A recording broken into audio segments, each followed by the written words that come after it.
আমাদেরকে আদর্শ বিবাহ এটি সম্পাদন করতে হলে আরেকটি নিশ্চিত করতে হবে, তা হলো পাত্র পাত্রীর অন্য সব কিছুর চাইতে তার দিনদারিতাকে অগ্রাধিকার দিতে হবে, দিনদারিতাকে মূল বিবেচনার বিষয় বানাতে হবে। নবী করিম সাল্লাল্লাহু আলাইহি সাল্লাম বলেছেন, তুনকাহুল মারআতু লিআরবাঈন, মহিলাদেরকে নানা বিষয় দেখে পুরুষরা বিয়ে করে বা ছেলেরা বিয়ে করে, ছেলেদের অনেক বিষয় দেখে মেয়ে পক্ষ বিবাহের উদ্যোগ নেয়।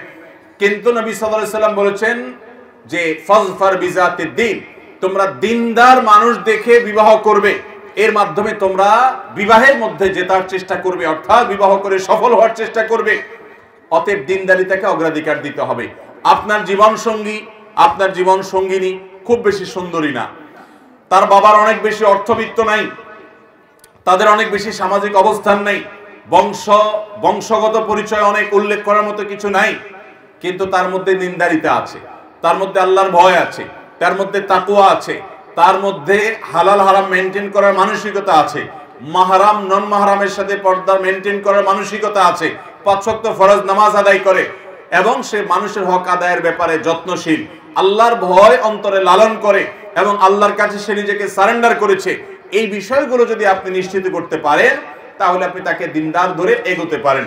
আমাদের সমাজে এক সময় আমরা দেখতাম যে পাত্র পাত্রীর দিনদারিতা নিরূপণ করার জন্য মুরব্বীরা জিজ্ঞাসা করতেন যে কোরআন শরীফ পড়তে পারে কিনা, কোরআনে কারীম যদি পড়তে পারে তাহলে খতম দিছে কিনা। এগুলো হলো দিনদারিতা মাপার মিটার ছিল, অথচ এগুলো দিনদারিতা মাপার একমাত্র মিটার না। ঠিক আছে, কোরআন বিশুদ্ধ করে পড়তে হবে, কোরআন পড়ার অভ্যাস থাকতে হবে, সেটা যেমন ঠিক, আর এর চাইতে গুরুত্বপূর্ণ বিষয় হলো যে তিনি আসলে একজন নামে মুসলমান নাকি প্রকৃত মুসলমান। প্রকৃত মুসলমানের আলামত কি? প্রকৃত মুসলমান কখনো 5 ওয়াক্ত নামাজ পরিহার করবে না। অতএব যদি বেনামাজি হয় তাহলে সে কখনো আপনার ছেলে আপনার মেয়ের জন্য পাত্র কিংবা পাত্রী হওয়ার উপযুক্ত হতে পারে না। আপনার সন্তানের জন্য আপনি যাকে জীবন সঙ্গী হিসেবে নির্বাচন করবেন, তার দিনদারির সর্বপ্রথম যে টিক মার্কটা তাকে পেতেই হবে সেটি হলো 5 ওয়াক্ত নামাজ তাকে পড়তে হবে। 5 ওয়াক্ত নামাজে কম্প্রোমাইজ করা যাবে না। অনেকে বলে বিয়ে করার পর তাকে দিনদার বানায় নেওয়া হবে, নামাজি বানায় নেওয়া হবে। এটা হলো শয়তানের বড় ধোঁকা। বেশিরভাগ লোক নিজের ছেলে নিজের মেয়ের জন্য, বিশেষ করে ছেলে যখন বিয়ে করাতে যায় তো মেয়ের বাবার টাকা পয়সা আছে কিনা, মেয়ের বাবা যখন ছেলের কাছে বিয়ে দিতে যায় ছেলের টাকা পয়সা আছে কিনা এটা দেখেন, টাকা পয়সাটা নগদ দেখেন, বংশ মর্যাদাটা নগদ দেখেন, সামাজিক অবস্থানটা নগদ দেখেন। দিনদারিতার বেলা আসলে বলেন যে এটা বানায় নেওয়া যাবে।